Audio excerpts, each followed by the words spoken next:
दोस्तों, legal and legal में एक बार फिर से आपका स्वागत है।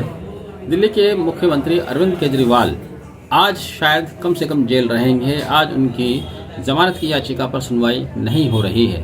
बता दें कि सुबह 11:30 बजे senior advocate doctor Abhishek Manu Singhvi CJI doctor Chandrachud के सामने पहुंचे और कहा कि ईडी द्वारा अरविंद केजरीवाल की गिरफ्तारी गैर कानूनी है। अगर इस प्रक्रिया को, इस प्रोसेस को नहीं रोका गया तो पहला वोट कास्ट होने से पहले बहुत सारे नेता जेल की सलाखों के पीछे होंगे। जिस पर डॉक्टर डीवाई चंद्रचूड़ ने कहा कि आप जस्टिस खन्ना की कोर्ट में जाइए, वहां जाकर कहिए कि आपको सीजीआई ने भेजा है, आपकी पिटीशन पर तुरंत सुनवाई होगी। खुशी खुशी डॉक्टर अभिषेक मनु सिंघवी संजीव खन्ना की कोर्ट में पहुंचे। उस समय संजीव खन्ना की बेंच बीआरएस नेता की पिटीशन पर सुनवाई कर रही थी। उन्होंने कहा कि हम अभी आपकी पिटीशन को नहीं सुन सकते हैं, रेगुलर पिटीशन कंप्लीट हो जाने के बाद आपकी पिटीशन सुनी जाएगी। जिस पर डॉक्टर अभिषेक मनु सिंघवी ने कहा कि मुझे सीजीआई ने भेजा है, उन्होंने कहा है कि आप जाके बताएं और आपकी पिटीशन तुरंत सुनी जाएगी। हालांकि सॉलिसिटर जनरल ने अभिषेक मनु सिंघवी का विरोध नहीं किया। उन्होंने कहा कि हमें इस बात से कोई फर्क नहीं पड़ता कि 3 जजेस बेंच सुने या 2 जजेस बेंच सुने, क्योंकि जस्टिस खन्ना ने अभिषेक मनु सिंघवी से यह भी कहा था कि क्या यह आपकी रिट पिटीशन है, तो उन्होंने कहा जी रिट पिटीशन है। तब जस्टिस खन्ना ने कहा कि इसे 3 जजेस बेंच सुनेगी और उसके लिए 3 जजेस की बेंच का गठन किया जाएगा। जस्टिस संजीव खन्ना द्वारा 3 जजेस बेंच का गठन कर भी दिया गया। उन 3 जजेस बेंच में थे जस्टिस संजीव खन्ना, MM सुंदरेश और बेला M त्रिवेदी। उन्होंने कहा कि रेगुलर बेंच की सुनवाई होने के बाद आपकी पिटीशन पर हियरिंग की जाएगी। लेकिन तभी खड़े खड़े अभिषेक मनु सिंघवी को ख्याल आया कि उन्होंने जो पिटीशन दायर की है वो इन्फ्रक्शस है, उसमें कानूनन कोई खामी है।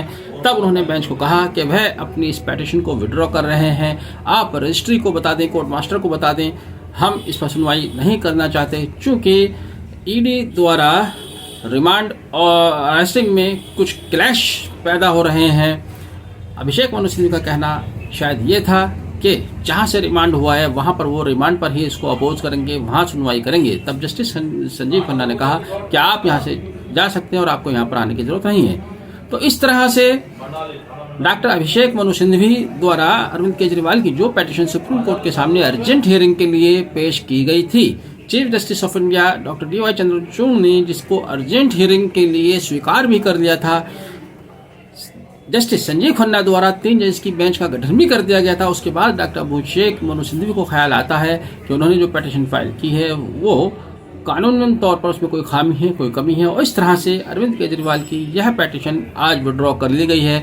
फिलहाल यहाँ पर सुनवाई नहीं हो रही है। वो रिमांड को चैलेंज करेंगे, हाईकोर्ट में करेंगे, हाईकोर्ट में नहीं, लोअर कोर्ट में करना चाहिए, या जहाँ भी करेंगे वो भी अब सामने आ जाएगा। लेकिन इतने बड़े मुद्दे पर इतनी जल्दबाजी में, हबड़ दबड़ में शायद ये गलती हुई है, टेक्निकल फॉल्ट हुआ है, जिसकी वजह से पूरा सुप्रीम कोर्ट को एक तरह से डिस्टर्ब किया गया। पूरा मीडिया हाउस भी परेशान था कि क्या उनकी बेल एप्लीकेशन पर सुनवाई, रिट पिटीशन सुनवाई होती है, क्या क्या उसका नतीजा आता है। फिलहाल कोई नतीजा नहीं आया है।